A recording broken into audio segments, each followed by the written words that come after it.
할렐루야. 식사들 맛있게 하셨습니까? 마을 모임 어떠셨습니까?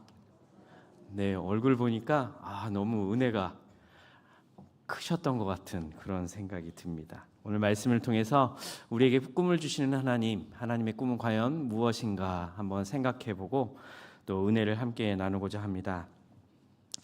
여러분들에게 질문 하나를 드려보겠는데요. 여러분 혹시 어떤 꿈을 가지고 계십니까?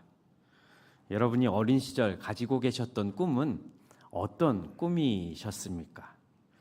제가 어렸을 때 학교에서 장래 희망이나 꿈을 물어보면 어떻게 대답하지요? 예, 저는 대통령이에요. 예, 저는 과학자요. 예, 저는 가수입니다. 라고 대답하는 경우가 있었습니다. 요즘 아이들에게 너는 꿈이 뭐니? 라고 물어보면 혹시 뭐라고 대답하는지 아십니까? 손주들에게 한번 물어보십시오. 어떻게 대답하는지. 요즘 친구들은 이렇게 대답합니다. 저는 유튜버가 되고 싶습니다. 그래서 왜? 그랬더니 돈을 잘 버는 직업이잖아요. 라고 이야기합니다. 또는 너는 꿈이 뭐니? 라고 물어보면 아유, 잘 모르겠어요. 라고 대답하는 친구들도 있습니다. 과거에 우리 어르신들이 가지고 계셨던 꿈은 단순하지만 중요한 꿈을 가지고 계셨지요. 그것은 바로 먹고 사는 것에 대한 꿈이셨습니다. 하루 세끼 배불리 먹는 것, 그리고 자녀들을 굶기지 않는 것이 꿈이다라고 말씀하셨던 적들을 있었던 것들을 기억해 봅니다. 중장년층에 계시는 분들은 또 꿈이 다르지요. 안정된 직장, 그리고 내 집을 마련하는 것이 꿈입니다라고 말씀해 주시면서 자녀들 뒷바라지를 잘 할 수 있도록 건강하는 것, 그리고 자녀들이 그를 통해서 좋은 대학, 좋은 직장을 갖는 것, 이것이 꿈이다라고 중장년층은 말씀하십니다. 그런데 요즘 청년 세대는 전혀 다릅니다. 언젠가 위임 목사님께서 이런 말씀을 해주셨죠. 요즘 세대를 N포 세대다라고 이야기합니다. 처음에는 3포 세대 해서 뭐예요? 연애와 결혼과 출산을 포기한 세대. 그러다가 5포 세대로 올라갑니다. 세 가지와 함께 인간관계와 내 집을 마련하는 것을 포기하겠다. 그리고 더 나아가서 7포 세대가 있습니다. 7가지를 포기하는데요. 앞에서 말씀드렸던 연애, 출산, 결혼, 그리고 인간관계의 내 집 마련을 포함해서 취업과 희망을 포기한 세대가 7포 세대다라고 이야기한다고 합니다. 그리고 이 7포 세대보다 더 많은 것들을 포기하며 살아가기에 N포 세대다라고 이야기하는 경우가 있습니다. 왜 그럴까요? 현실이 너무 힘드니까. 이런저런 것들을 모두 포기하고 뭐만 해요? 그냥 살아남아야겠다라는 생각들이 요즘 청년들에게 있다는 것입니다. 그래서 저는 우리 수유청의 청년들을 보면 정말 많이 힘들겠구나. 기도하면서도 마음이 이렇게 가슴이 애리는 것들을 느낄 때가 있습니다. 환경 때문에 또한 삶의 현실적인 문제 때문에 많은 것들을 포기하면서 살아가는 우리 청년들. 그런데요, 오늘 본문 속의 요셉은 전혀 달랐습니다. 어린 소년이었지만 하나님께서 주신 꿈을 붙잡았던 청년이었고, 또한 많은 인생의 어려움 가운데서도 하나님이 주신 꿈을 잊지 않았던 어린 소년 요셉을 오늘 말씀을 통해서 한번 생각해 보려고 합니다. 요셉의 인생, 요셉의 꿈을 먼저 생각하기 전에 과연 그렇다면 하나님께서 주시는 꿈은 무엇일까? 먼저 살펴보아야겠지요. 하나님이 주시는 꿈은 어떤 의미를 가지고 있을까요? 첫 번째로 하나님의 꿈은 하나님의 부르심이라고 말씀드릴 수 있습니다. 요셉이 처음 꿈을 꾼 나이가 몇 세라고 이야기합니까? 17세였다라고 말씀하고 있습니다. 그때는 뭘 아주 완벽하게 준비한 그런 나이였을까요? 그렇지 않았을 겁니다. 어린 소년이었지만 또 아무것도 준비되지 않은 그런 소년이었지만 하나님께서는 그에게 꿈을 주셨다라는 것입니다. 꿈은 모든 것을 다 갖추고 난 뒤에 하나님께서 주시는 것이 아닙니다. 완벽하지 않아도, 부족해도, 모든 것을 갖추고 있지 않더라도, 우리가 처한 상황과 환경이 막막해도 괜찮은 것입니다. 왜요? 꿈을 주시는 분은 누구이기 때문에요? 하나님이시기 때문입니다. 그래서 하나님이 주시는 꿈은 결론적으로 좋은 직장이다, 성공한 인생이다, 그리고 이를 통해 누릴 수 있는 안정된 삶이다라고 말할 수 있는 것이 아니라는 것입니다. 하나님이 주시는 꿈은 하나님의 나라를 세워가며 또한 영혼을 세우고 살리는 하나님의 뜻을 이루어가는 것. 그래서 이를 위해 여러분과 저를 부르셨다라는 것을 하나님께서 주시는 꿈을 통해 알려주시는 것이지요. 꿈은 하나님의 구원 계획 속에 주어진 사명, 특별히 오늘 본문에서 요셉을 통해 그의 가문과 이스라엘과 열방을 구원하실 하나님의 구원 계획을 하나님께서 이루어 가실 것이다 라는 사실을 미리 알려주시고, 이를 위해 요셉, 내가 너를 불렀다 라고 보여주시고 알려주시는 것이 뭐라고요? 꿈이라고요. 그래서 우리 부른 찬양이 이렇죠. 하나님의 꿈이 뭐예요? 나의 비전이 되고, 하나님이 주시는 그 꿈을 통해 우리의 기대, 우리의 소망, 우리의 비전이 나타나 있다라는 것입니다. 그리고 중요한 것은 뭐라고요? 이 꿈을 위해 은수야, 내가 너를 불렀다라는 부르심이 여기에 있다는 것입니다. 그러면 오늘 본문에서 꿈에 대한 주변의 반응들은 어땠을까요? 두 번째로, 하나님의 꿈은 때론 오해와 저항으로도 나타날 수 있다라는 것을 오늘 본문을 통해 알 수 있습니다. 오늘 본문 8절 말씀 그리고 11절 상반절 말씀을 우리 한 목소리로 읽어보겠습니다. 같이 읽겠습니다. 그의 형들이 그에게 이르되 내가 참으로 우리의 왕이 되겠느냐, 참으로 우리를 다스리게 되겠느냐 하고 그의 꿈과 그의 말로 말미암아 그를 더욱 미워하니. 그리고 11절 상반절입니다. 그의 형들은 시기하되.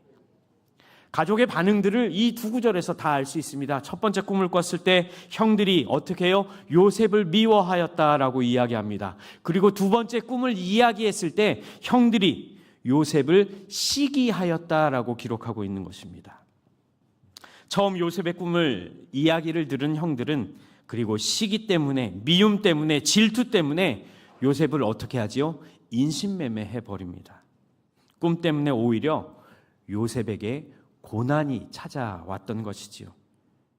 때로는 하나님께서 나에게만 주신 꿈이 사랑하는 가족, 사랑하는 옆에 있는 사람들조차 이해할 수 없는 그런 상황들이 있을 때가 있습니다. 세상은 심지어 내가 가진 꿈을 이야기하면 비웃기도 합니다. 그리고 더 나아가서 우리의 삶 속에서 실패하고 좌절의 인생, 그리고 그 현상들을 바라볼 때 마치 꿈이 사라진 것과 같은 그런 느낌이 들 때가 있기도 하지요. 그렇습니다. 하나님의 꿈은, 하나님의 계획은 우리 모두가 이해할 수 없기 때문에 마치 요셉의 형들처럼 요셉의 꿈을 이해할 수 없는, 상상할 수 없는, 그래서 갈등과 문제, 오해의 반응들을 나타낼 수 있다라는 것입니다. 그런데 여러분, 이러한 어려움과 오해와 고난이, 갈등의 시간이 요셉이 꿈을 꾸고 있었던 그 꿈을 더 깊이 묵상하며 꿈을 바라볼 수 있는 기회가 될 수 있었다라는 사실을 우리는 잊지 말아야 할 것입니다. 더 단단하게 단련되어서요, 더 힘차게 믿음을 가지고, 신앙을 가지고 요셉이 살아갈 수 있었다라는 것입니다. 무엇 때문에요? 하나님께서 주신 꿈 때문에요.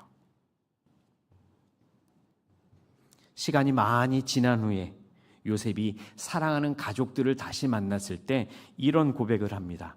창세기 45장 7절 8절 말씀을 제가 한번 읽어드리겠습니다. 하나님이 큰 구원으로 당신들의 생명을 보존하고 당신들의 후손을 세상에 두시려고 나를 당신들보다 먼저 보내셨나니, 그런즉 나를 이르러 보낸 이는 당신들이 아니요 하나님이시라. 하나님이 나를 바로에게 아버지로 삼으시고 그 온 집의 주로 삼으시며 애굽의 온 땅의 통치자로 삼으셨나이다. 요셉은 지금 무슨 고백을 하고 있지요? 하나님께서 나에게 주신 꿈대로 하나님은 역사하셨습니다.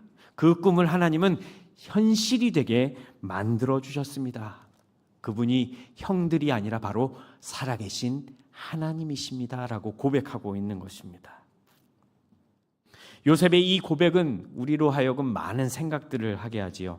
상황이나 환경을 보면 쉽게 좌절하고 낙심할지 모르나 하나님께서 주신 꿈, 하나님으로부터 온 꿈이기에 요셉은 그 꿈을 항상 기억할 수 있었던 것이고 기대하고 있었기 때문에 담대하게 모든 상황들을 이겨나갈 수 있었다라는 것을 기억하시기 바랍니다. 마지막으로 세 번째, 결국 꿈은 하나님의 시간표에 맞춰 성취된다라는 것입니다. 오늘 요셉이 두 번째 꾼 꿈에 대한 이야기를 9절과 10절 말씀에서 기록하고 있는데요. 우리 한 목소리로 한번 읽어보겠습니다. 9절과 10절 말씀 다 같이 읽겠습니다. 요셉이 다시 꿈을 꾸고 그의 형들에게 말하여 이르되 내가 또 꿈을 꾼즉 해와 달과 11별이 내게 절하더이다 하니라. 그가 그의 꿈을 아버지와 형들에게 말하매 아버지가 그를 꾸짖고 그에게 이르되 내가 꾼 꿈이 무엇이냐? 나와 내 어머니와 내 형들이 참으로 가서 땅에 엎드려 내게 절하겠느냐? 아멘. 요셉이 두 번째 꾸었던 꿈은 첫 번째 꾸었던 꿈보다 더 스케일이 커졌습니다. 그런데 이 꿈이 현실이 된 것은 요셉이 총리가 되고 난 후에, 그래서 꿈을 처음 해주신 17살 때 이루어진 것이 아니라 대략 30년이 지난 후에 꿈이 성취되었다라는 것입니다. 그렇지요. 17세 청소년의 시기에 꿈을 처음 꾸게 하셨고 요셉이 바로 앞에 섰던 나이가 몇 살이지요? 30살이었습니다.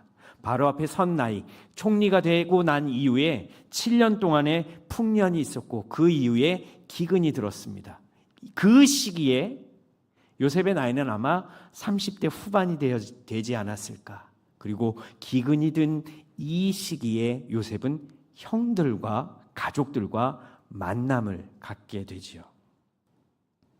이처럼 하나님께서는 꿈을 주시지만 그 꿈을 이루어 가시는 것은 하나님의 계획대로, 하나님의 뜻대로 하나님께서 성취해 나가시고 이루어 가신다는 것을 기억하시기 바랍니다. 하나님은 하나님의 뜻과 하나님의 계획대로 그리고 하나님의 때에 하나님께서는 역사해 주시는 것입니다. 그리고 응답해 주시는 것이지요.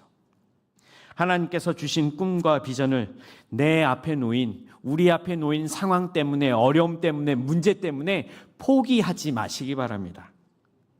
그때가 언제 올까? 보이지 않는 것 같이 막막하고 답답하겠지만 하나님은 여전히 하나님께서 주신 꿈을 위해 일하고 계신다는 사실을 기억하시기 바랍니다. 그리고 하나님께서는 하나님의 때에, 하나님의 계획에 맞게, 그리고 꿈의 사람인 저와 여러분을 통해 꿈을 현실로 만들어 가신다는 사실을 기억하시기 바랍니다. 우리 옆에 계신 분들과 한번 인사 나눠볼까요? 꿈의 축복을 여러분을 통해, 당신을 통해 드러낼 수 있기를 소망합니다.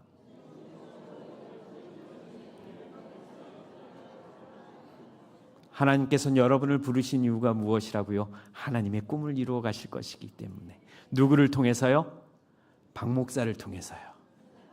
아니죠. 여러분을 통해서 하나님은 반드시 하나님의 꿈을 이루어 가실 것입니다. 요셉은 이 신앙을 가지고 있었던 것입니다. 이 꿈을 가지고 있었던 것입니다. 그런데 중요한 게 하나 있습니다. 요셉이 과연 이 신앙을 어떻게 가질 수 있었을까라는 것입니다. 마지막으로 오늘 본문 11절 하반절 말씀을 살펴보고 말씀을 마치겠습니다. 11절 하반절에는 말씀이 이렇게 기록되어 있지요. 그의 아버지는 그 말을 뭐 했다고요? 간직해 두었더라. 요셉의 신앙과 믿음은 아버지인 야곱을 통해서 시작된 것이다 라고 볼 수 있습니다. 환상을 보았고 또 하나님께서 그대로 이루어 가실 것을 야곱의 삶을 통해서 야곱은 깨닫고 하나님을 만날 수 있었던 것, 그리고 아들 요셉을 통해서 형제들을 향해 이렇게 이렇게 이야기하지 않았을까요? 야, 너희가 믿는 하나님, 하나님의 말씀 약속대로 이루어 가시는 진실하신 하나님이다. 그 하나님을 의지하렴. 그 하나님을 바라보렴. 그 하나님만 따라가렴. 믿음을 가지고 마음에 간직하는 것, 이것이 바로 하나님의 자녀들이 하나님의 말씀을 대하는 태도일 것입니다. 말씀을 통해 하나님은 꿈을 알려주십니다. 말씀을 통해 하나님의 계획을 알려주십니다. 그 말씀을 우리가 소중하게 간직하는 것, 한 주간 우리의 삶을 통해서 중심을 보시는 하나님, 외모를 보시는 하나님이 아니라 중심을 보시는 하나님이 우리와 함께 하신다.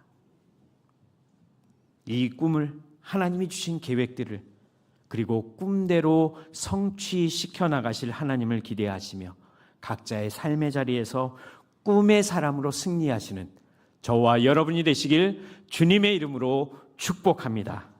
기도하겠습니다.